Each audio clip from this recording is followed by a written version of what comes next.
जय हिंद साथियों, स्वागत है आप सभी का YouTube channel Kanhaiya GS world में। दोस्तों, हमारे देश में अर्धसैनिक बल के जवानों की संख्या लगभग 10 लाख से भी ज़्यादा है।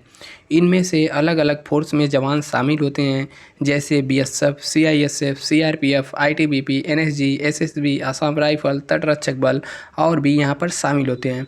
तो हम इस वीडियो में जानेंगे सभी सुरक्षा बलों के अलग अलग कार्य होते हैं, उनके क्या कार्य होते हैं, उनकी स्थापना किस उद्देश्य से की गई है, किस मंत्रालय के अंतर्गत आते हैं। इन सब चीज़ों के बारे में डिटेल से इस वीडियो में बात करेंगे। बस बने रहिए, शुरू से लास्ट तक आपको एक एक चीज़ समझ में आएगा। चलिए शुरू करते हैं आज का वीडियो।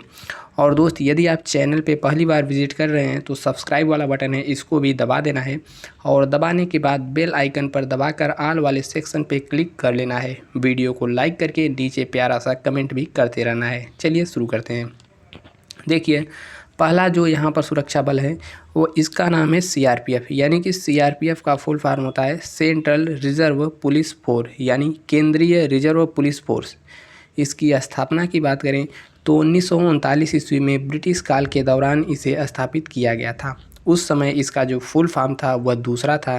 क्या था? Crown representative police force.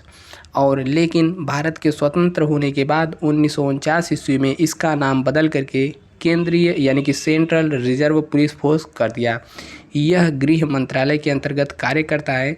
और इसके कार्य की बात करें, यानी कि यह जो फोर्स है, इनकी तैनाती समस्त भारतवर्ष में, जैसे आप यहाँ पर भारत का नक्शा देख रहे हैं, हर एक राज्य में यानी कि पूरे भारत में इनकी तैनाती कहीं पर भी हो सकती है।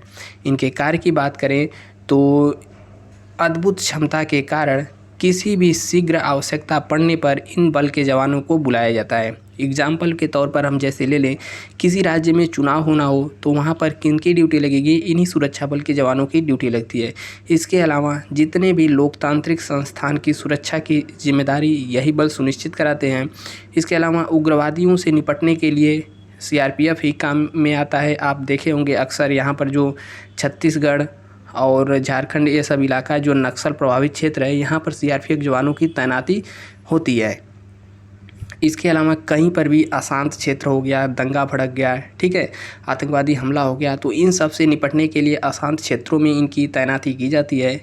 और संवेदनशील स्थानों पर भी इनकी तैनाती की जाती है, जैसे सीएम। और इसके अलावा जितने भी बड़े अधिकारी हो गए, बड़े उच्च पद पे आसीन हो गए, जैसे सीएम आवास हो गया, और पावर हाउस की बात कर लें, ऑल इंडिया रेडियो वाला संस्थान हो गया, और राज्यपाल के जो उनका मिला रहता है बंगला, इन सब की सुरक्षा की जिम्मेदारी सीआरपीएफ के जवानों की रहती है। चलिए बढ़ते हैं नेक्स्ट। यहाँ पर इनकी देख सकते हैं कुछ इस प्रकार से इनकी वर्दी होती है और इस प्रकार से बंदूक धारण करके देश की सुरक्षा सुनिश्चित कराते हैं। नेक्स्ट है यहाँ पर बीएसएफ, यानी कि बॉर्डर सिक्योरिटी फोर्स। बीएसएफ की बात करें तो इसका गठन 1 दिसंबर 1965 ईस्वी में हुआ था। अब इसके स्थापना के पीछे एक थोड़ा सा इतिहास है। जैसे आपको पता होगा 1965 ईस्वी में भारत और पाकिस्तान का युद्ध हुआ था, और इस युद्ध के बाद भारत को ऐसा लगा, यानी कि देश को ऐसा लगा कि देश की सीमा की सुरक्षा के लिए एक अलग से बल की ज़रूरत है, यानी कि देश के सीमा की सुरक्षा मजबूत करने के उद्देश्य से इसकी स्थापना की गई। इनका जो ड्यूटी लगता है, यहाँ पर देख सकते हैं, जैसे भी भारत पाकिस्तान का यहाँ पर बॉर्डर, ये वाला कलर चेंज करते हैं, भारत पाकिस्तान का बॉर्डर यहाँ पर हो गया तो बीएसएफ की ड्यूटी यहाँ लगती है। इसके अलावा यहाँ पर जो बांग्लादेश और भारत का बॉर्डर सीमा साझा करता है, यहाँ पर इनकी ड्यूटी लगती है, ठीक है।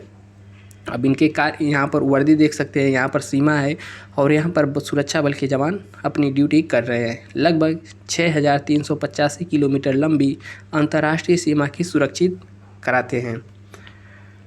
और वर्तमान में बात करें तो 192 बटालियन के करीब है और इतनी लंबी सीमा की सुरक्षा सुनिश्चित कराते हैं। इनका कार्य की बात करें तो जैसे सीमा पर होने वाले अवैध घुसपैठिए और सीमा पर होने वाले अपराध और तस्करी, ठीक है, अन्य गतिविधियों पर कौन नज़र रखते हैं? सुरक्षा बल के जवान रखते हैं। चलिए बढ़ते हैं नेक्स्ट यहाँ पर आता है CISF, यानी कि सेंट्रल इंडस्ट्रियल सिक्योरिटी फोर्स, यानी केंद्रीय औद्योगिक सुरक्षा बल। इनकी स्थापना की बात करें तो 10 मार्च 1969 ईस्वी में इस बल की स्थापना हुई थी। वर्तमान में इनमें लगभग जवानों की संख्या 1,44,000 यानी कि लगभग 1.5 लाख के आसपास इसमें सुरक्षा कर्मी तैनात हैं। यह गृह मंत्रालय के अंतर्गत कार्य करता है। इनके कार्य की बात करें तो जैसे बड़े बड़े औद्योगिक संस्थानों की सुरक्षा, जैसा कि इसमें नाम से ही स्पष्ट है, बड़े बड़े औद्योगिक संस्थानों की सुरक्षा यही बल सुनिश्चित कराते हैं।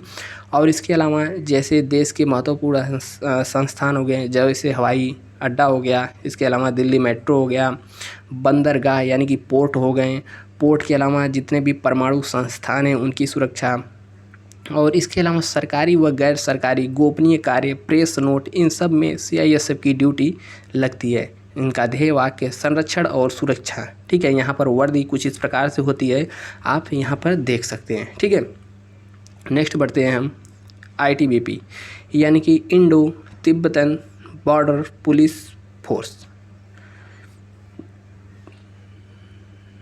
इस बल की स्थापना की बात करें तो 24 अक्टूबर 1962 ईस्वी में इसे स्थापित किया गया था। और इनके स्थापना के पीछे भारत और चीन के बीच में, यानी कि भारत और चीन के बीच में 1962 का युद्ध हुआ था। आप सभी इसके बारे में जानते हैं।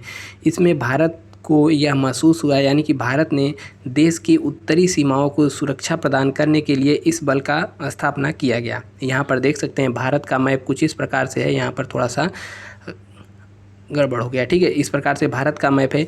और यहाँ पर देखेंगे तो ये वाला क्षेत्र कभी तिब्बत हुआ करता था, जिसे चीन ने अपने कब्जे में कर लिया है।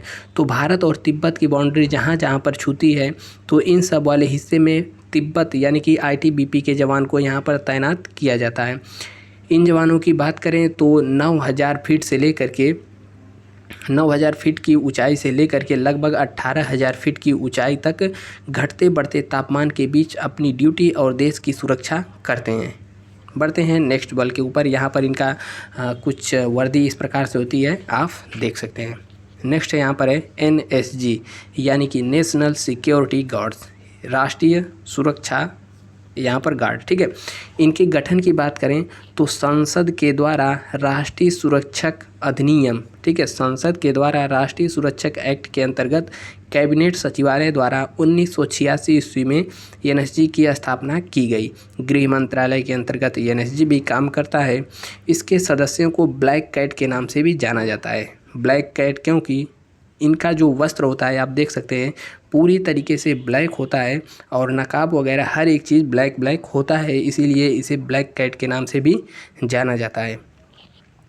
अब यहाँ पर और बात करें तो इनका कार्य की बात करें तो अति विशिष्ट व्यक्तियों जैसे PM हो गए, ठीक है, और विपक्ष के नेता हो गए, और भी जितने भी देश में विशिष्ट व्यक्ति हैं, उनकी सुरक्षा के लिए, उनकी रक्षा के लिए इस बल को तैनात किया जाता है। इसके अलावा विरोधी, ठीक है, विरोधी तोड़फोड़ की जांच और बचाव, जैसे आप कहीं पर आतंकवादी हमला हुआ तो वहां पर किसी को बंधक बना लिया गया, तो उनको बचाने के लिए, और जितने भी आतंकवादी खतरे होते हैं उनको निष्क्रिय करने के लिए, आतंकवादियों से उलझने के लिए, और अपराध और चोरी करने वाले के खिलाफ यहाँ पर सख्त एक्शन लेने के लिए इस बल को जाना जाता है।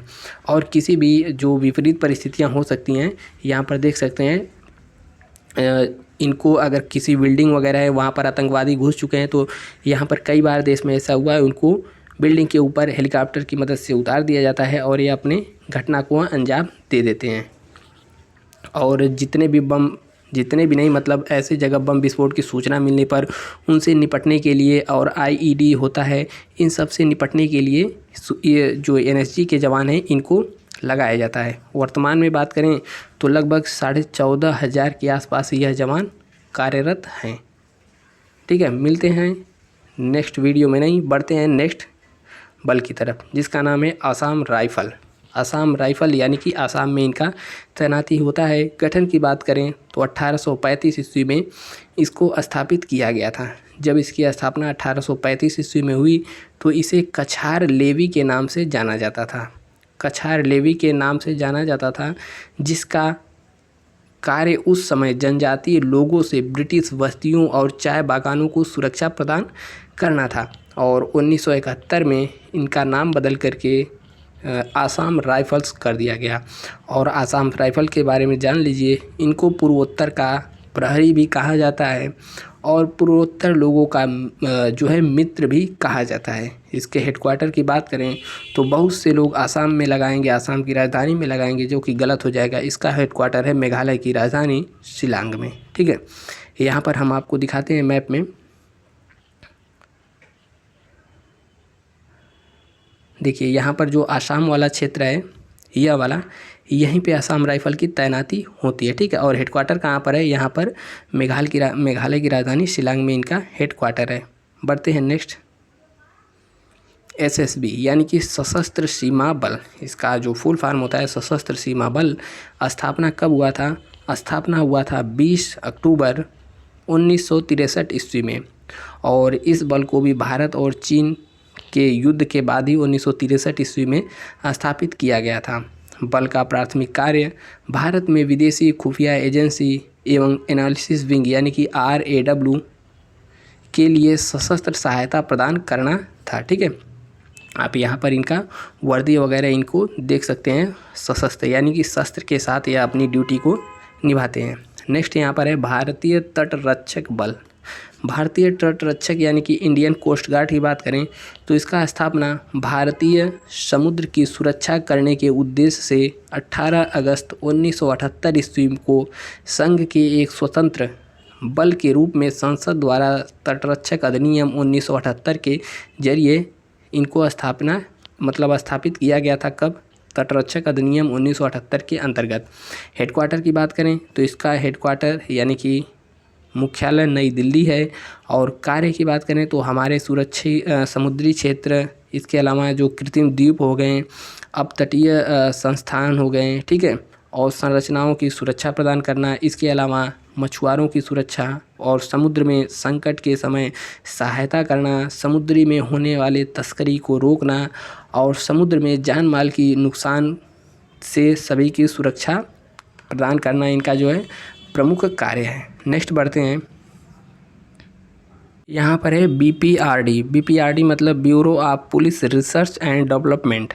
ठीक है, इसका जो प्रमुख लक्ष्य है यह पुलिस बल यानी कि जितने भी पुलिस बल का आधुनिकीकरण यानी पुलिस बल के आधुनिकीकरण का लक्ष्य ही इसका प्रमुख कार्य है। ठीक है, किसका? BPRD का कभी कभी पूछ लेता है। इसका फुल फॉर्म याद रखना है, bureau of police research and development. ठीक है, इस प्रकार से यहाँ पर हमने आपको जानकारी देने की प्रयास किया, जानकारी दी। यदि वीडियो आपको अच्छा लगा हो तो यहाँ पर लाइक वाला बटन इसको दबा देना है और सब्सक्राइब वाले बटन को दबाकर घंटा के निशान को दबाकर वीडियो कैसा लगा एक बार कमेंट करके जाना है। मिलते हैं फिर किसी नेक्स्ट वीडियो में, तब तक के लिए जय हिंद।